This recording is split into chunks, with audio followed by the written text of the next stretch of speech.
آپ مجھے صرف ایک ایمانداری سے بتائیں کہ آپ نے وہ دین لینا ہے جو ابو بکر عمر عثمان و علی کو نبی الاسلام نے تعلیم دی ہے، یا وہ دین جو آپ کو آپ کے بزرگوں نے دیا؟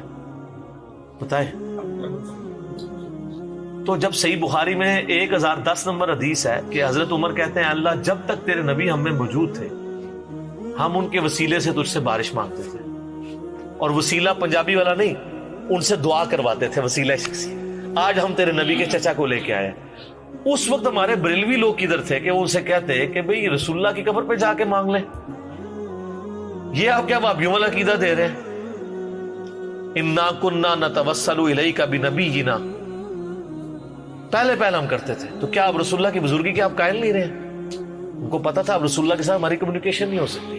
اور مسلم شریف میں تو حدیث ہے ایک سفر میں جب پانی کم پڑ گیا تو حضرت عمر نے کہا یا رسول اللہ آپ پانی کا یہ پیالہ اس میں انگلیاں ڈالیں اور برکت جاری فرمائیں، تو انہوں نے نہیں کہا یا رسول اللہ قبر رسول پہ میں حاضر ہوں، جس نے وہ شیخ احمد رفاعی کا واقعہ لکھا ہے فضائل درود میں، شیخ زکریا کاندلوی نے اور فضائل سنن میں، کہ وہ 555 ہجری میں کہتے ہیں یا رسول اللہ قبر مارے سے ہاتھ باہر نکالے میں نے بوسہ دینا ہے، تو کہتے ہیں 90,000 کی موجودگی میں ہاتھ باہر نکل آیا۔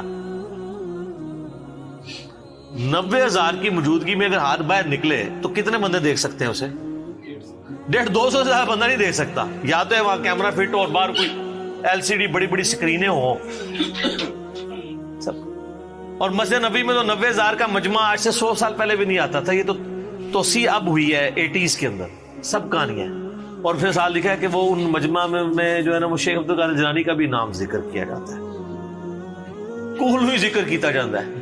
یار میرا ایک معصومانہ سوال ہے، سیدہ فاطمہ تو حضور کی وفات کے بعد اس غم میں مر گئی کہ میں اپنے باپ کو نہیں دیکھ پاؤں گی، ان کے دماغ میں یہ نہیں تھا؟ حضرت عائشہ سے کچھ ضعیف حدیث ثابت کریں جو اس قبر کے 7 اجرے میں رہی ہیں 47 سال تک وفات کے بعد، 58 ہجری تک، کہ کبھی انہوں نے نبی اسلام کو قبر پہ ملاقات کی ہو۔ یار ملاقات ہوئی ہوتی تو یقیناً وہ ذکر کرتی۔ اچھا حضرت عائشہ کو خواب میں دیدار مصطفیٰ کیوں نہیں ہوتا تھا؟ اور آپ سمجھ سکتے ہیں کہ کسی کو اور وہ چھپا جائے؟ صحابہ کرام تو ہر بات ظاہر کرتے ہیں، جن کو زیارتیں ہوئی ہیں انہوں نے بتایا ہے کہ ہمیں زیارت ہوئی ہے۔ ابن عباس نے نہیں بتایا تھا کہ میں نے ایک دوپہر کو مسند احمد میں آتا ہے خواب میں دیکھا کہ نبی علیہ السلام نے خون کی شیشی اٹھائی ہوئی ہے، اور آپ فرمایا میں کربلا میں صبح سے اپنے حسین اور اس کے ساتھیوں کا خون جمع کر رہا ہوں، تو میں کانپ کے اٹھا۔ ابن عباس کہتے ہیں وہ دن اور وقت نوٹ کیا، اسی دن 61 ہجری میں 10 محرم کے دن حسین ابن علی ان کے ساتھیوں کو شہید کیا گیا تھا۔ تو خواب تو انہوں نے بیان کیے ہیں، حضرت عائشہ کو خواب بتائیں۔ ہم نے ایک دفعہ ایک نا سوشل ایکسپیریمنٹ پرفارم کیا، یہ سوشل ایکسپیریمنٹ بھی ہوتے ہیں نا، آپ کو پتا ہے یوٹیوب پہ کافی ویڈیوز رکھی ہوئی ہیں، وہ پیسے چھوڑ دیتے ہیں دور کیمرہ لائک کھلوتے ہیں، اور جس نہیں چکتا ہے نا پھر وہ بندہ میرے پہ بٹوا گرا تھا، تو تھوڑے مسلمان جتنے نے زیادہ تر وہ کہتے ہیں کوئی نہیں سامتا، پتہ ہی نہیں، بہت کم ہے جو۔ ہم نے بھی ایک سوشل ایکسپیریمنٹ کیا ایک بریلوی بھائی کے ساتھ، ہم نے اسے بتایا کہ یار ایک بندہ ہے وہ یہ کہتا ہے کہ نبی علیہ السلام جب فوت ہوئے تو آپ کی مبارک زبان اور ہونٹ ہل رہے تھے اور آپ کہہ رہے تھے امتی امتی، دفنانے سے تھوڑی دیر پہلے۔ اس بندے کے بارے میں آپ کیا رائے ہے؟ اس نے جو بات کی ٹھیک ہے؟ وہ کہتے ہیں نہیں واقعی یہ بات صحیح ہے، عشق دی گل ہے، جو ہے گا حضور تے امتی امتی کرتے سن۔ ان کا ایک اور مولوی ہے، اس نے تقریر میں کہا بھی جو بھی محمد کی عبادت کرتا تھا جان لو محمد مر چکے ہیں، اور جو اللہ کی عبادت کرتا ہے وہ جان لے کہ اللہ کو بھی موت نہیں آئی۔ وہ کہتا ہے کیڑا فلانا ٹینگا گستاخ رسول ہے، انہوں نے کہا ایڑا فلانا ٹینگا جنوں تو پہ کہنا نہیں ابو بکر صدیق دا خطبہ ہی بخاری وچ، اور جڑا دوسرا فلانا ٹینگا ہے نا جڑا جنوں تو رحمت اللہ علیہ کہہ رہے ہو قاسم نوتوی آ بے یاد ہی لکھ دئی کہ حضور کی روح نکلی نہیں گلے میں اٹکی تھی۔ اب یہ عشق والی بات ہے۔ اور یار جن صحابہ نے حضور کی جان بچانے کے لیے بخاری مسلم میں آتے ہیں غزوہ احد و بدر میں جانیں دی ہیں، انہوں نے حضور کے ہونٹ ہلتے ہوئے اس حالت میں دفنا دینا تھا آپ کو؟ انہوں نے دھوکے میں نہیں پڑ جانا تھا کہ نبی اسلام فوت ہوئے یا زندہ ہیں؟ کچھ چیک ہے اس وقت کوئی اس طرح کی چیزیں تھی؟ سب کہانی ہے۔ اور حضرت ابو بکر کو بھی دیکھیں کیا تربیت ہے۔ مجھے بتائیں کسی شخص کی میت پہ اس کی لیے تعریفی کلمات کیے جاتے ہیں یا ایسے کلمات جس سے وہ کنڈیم ہو رہا ہو؟ تعریفی۔ تو وہاں تو سیدنا ابو بکر کو چاہیے تھا نبی الاسلام کی شانیں بیان کرتے کہ آپ کو اللہ نے شب معراج میں آسمانوں کی سیر کروائی، آپ کو اللہ تعالیٰ نے اپنا محبوب بنایا، انبیاء کی امامت کروائی۔ خطبہ کیا ہو رہا ہے؟ اتنا سخت ہے قرآن و حدیث کے مطابق. من کان یعبد محمدا فإن محمد قد مات. اور آپ دیکھیں بغیر پروٹوکول کے رسول اللہ کا نام لیا جا رہا ہے. سیدھا سیدھا جو محمد کی عبادت کرتا تھا محمد رسول اللہ بھی نہیں کہا, سیدنا و مولانا بھی نہیں لگایا, کیونکہ اس زمانے میں یہ اس طرح پروٹوکول کے بغیر بات کرنا گستاخی شمار نہیں ہوتا تھا. تو وہ جان لے کہ محمد, فوت کا لفظ بھی استعمال نہیں کیا, وصال کا بھی نہیں. فإن محمد قد مات ومن کان یعبد اللہ فإن اللہ حی لا یموت. اور جو کوئی اللہ کی عبادت کرتا ہے وہ جان لے اللہ زندہ ہے, اس کو موت نہیں. سر یہ ابو بکر رضی اللہ تعالیٰ عنہ کا خطبہ اس چیز کے لیے کافی ہے کہ رسول اللہ اپنی دعوت میں کامیاب ہوئے ہیں. جو ننگی توحید, ننگی تلوار والی توحید آپ دنیا میں لے کے آئے تھے, آپ اپنے جانسار صحابہ کو ٹرانسفر کر کے گئے. یہ رسول اللہ کی کامیابی ہے. کوئی درخت اپنے پھل سے پہچانا جاتا ہے. حضرت ابوبکر وہ پھل ہیں جو درخت نبی علیہ السلام نے کی شکل میں لگا, اور قرآن میں اللہ نے اس کو ذکر کیا ہے, محمد رسول اللہ والذین معہ. اس میں ذکر ہے کہ اس کی مثال اس طرح کہ ایک کومپل نکلی اور پھر وہ ایک پوری فصل تیار ہوگی اور کسان خوش ہوتا ہے, اور کسان کو نبی علیہ السلام کی مثال دی گئی اور یہ ساری فصل صحابہ کرام کی ہے. اچھا, پھر حضرت ابوبکر وہاں پہ دوسری بات پھر اپنی دلیل میں کہہ رہے ہیں انک میت وانہم میتون. قرآن کی آیت پڑھتے ہیں, اے نبی تمہیں بھی مرنا ہے, ان کو بھی مرنا ہے. وما ارسلناک الا رحمۃ للعالمین نہیں پڑھی, پوائنٹ ٹو بی نوٹڈ. پھر اگلی آیت پڑھی وما محمد الا رسول قد خلت من قبلہ الرسل افان مات او قتل. محمد تو ایک رسول ہی تھے, اگر یہ مر جائیں یا قتل ہو جائیں, اور پاکستان میں اگر یہ وصال فرما جائے یا شہید ہو جائیں, تو کیا تم دین سے الٹے قدم پھر جاؤ گے؟ تو اللہ کا کوئی نقصان نہیں کرو گے. جو ثابت قدم رہے گا اللہ ان کو جزا دے گا. نبی علیہ السلام نے جو تربیت دی تھی, اور میں اس میں ایک پوائنٹ آج آپ مجھ سے گولڈن کوڈ لے لیں, رسول اللہ کی زندگی میں صحابہ کرام جو رسول اللہ سے عقیدت رکھتے تھے, آج وہ عقیدت اگر آپ نے کسی میں دیکھنی ہے نا تو وہ بریلوی ہے. اور رسول اللہ کی وفات کے بعد صحابہ کرام جو رسول اللہ سے عقیدت رکھتے تھے, وہ عقیدت اگر آپ نے دیکھنی ہے تو وہ اہل حدیث ہے. سبحان. میں نے صدیوں کی ہزاروں صفحوں کی کتابوں کو ایک جملے میں سمو دیا. یہ جتنی عقیدت تھی آپ کی زندگی میں, آپ کے ساتھ ہمارا انٹریکشن تھا کہ وضو کا پانی نہیں گرنے دے رہے, ٹھیک ہے جی, بال مبارک.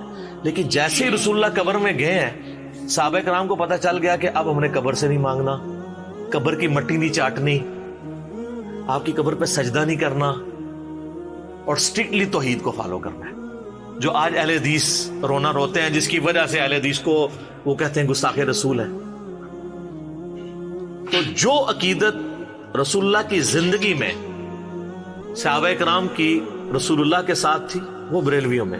ہم اس عقیدت کو غلط نہیں سمجھتے, ہم اس عقیدت کو عین ایمان سمجھتے ہیں, لیکن اس کو اس غلوف کے درجے پہ نہ لے جائیں, اس کو اسی پروٹوکول کے ساتھ رکھیں. آج رسول اللہ زندہ ہوں تو واللہ میں آپ سے کبھی نہیں کہوں گا کہ آپ جا کے صلاۃ الحاجات پڑھیں. میں آپ کو شارٹ کٹ بتاؤں گا کہ بھی صحابہ کا مسئلہ ہوتا سیدھا, یا رسول اللہ بارش نہیں ہو رہی, آپ نے تو کبھی نہیں کہا یار کعبے جا کے 2 نفل پڑھ اللہ کو مانگ, آگ نیچے نہیں ہے بارش شروع. صحیح بخاری, ایک صحابی کی ڈیوٹی لگائی, کام کر کے وہ قلعے سے چھلانگ لگائی, پنڈلی کی ہڈی ٹوٹ گئی. آپ کے پاس آئے عبداللہ ابن عتیق, اور اپنی پگڑی اتار کے انہوں نے اپنی پنڈلی باندھی ہوئی تھی. اسی ہوتے تھے پہلے کہتے یا رسول اللہ لات پنوا لی تھوڑے پیچھے دیکھ لو, آ کے پوری رپورٹنگ کی, یا رسول اللہ آپ نے جو کام کہا تھا بتایا تک نہیں کہ میری پنڈلی کی ہڈی ٹوٹ گئی ہے. وہ تو حضور نے لنگڑاتے ہوئے دیکھا تھا, پر میں یہ کیا ہوا کہ یا رسول اللہ چھلانگ ماری تھی تو میں اللہ کہتے ہیں دوبارہ کبھی درد نہیں ہوئی.